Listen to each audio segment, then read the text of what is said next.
तांबडी जोगेश्वरी गणपती हा पुण्यातील मानाच्या 5 गणपतींपैकी दुसरा मानाचा गणपती आहे. हा गणपती पुण्याच्या अत्यंत प्राचीन आणि ऐतिहासिक परंपरेचा भाग मानला जातो.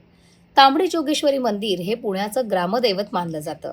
हे मंदिर 15व्या शतकातील अत्यंत जुनं मंदिर म्हणून प्रसिद्ध आहे. तांबडी जोगेश्वरी ही पुण्याची ग्रामदेवता मानली जाते.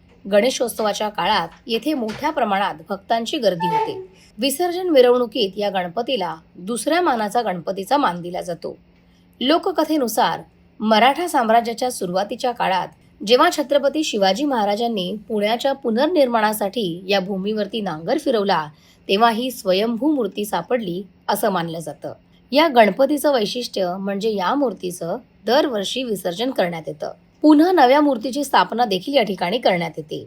सुरुवातीच्या काळात तांबडी जोगेश्वरी मंदिराच्या आवारातच गणेश मूर्तीची स्थापना केली जात होती. परंतु गेल्या काही वर्षांपासून मंदिराच्या बाहेर भव्य मंडपात गणेश मूर्तीची स्थापना करण्यात येते.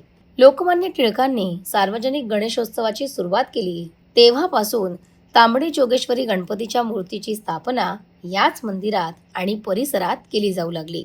पुण्यातील प्रसिद्ध मानाच्या गणपतीमध्ये या गणपतीला अत्यंत सन्मानाचं स्थान आहे. हा गणपती पुण्याच्या ग्रामदेवतेशी जोडलेला असल्यामुळे पुणेकरांची विशेष श्रद्धा आहे. ढोल, ताशा, पारंपरिक मिरवणुका आणि जुन्या पुण्याची संस्कृती याचं हे प्रतीक मानलं जातं. मंगळवारी आणि गणेशोत्सवादरम्यान इथे विशेष भाविकांची गर्दी पाहायला मिळते.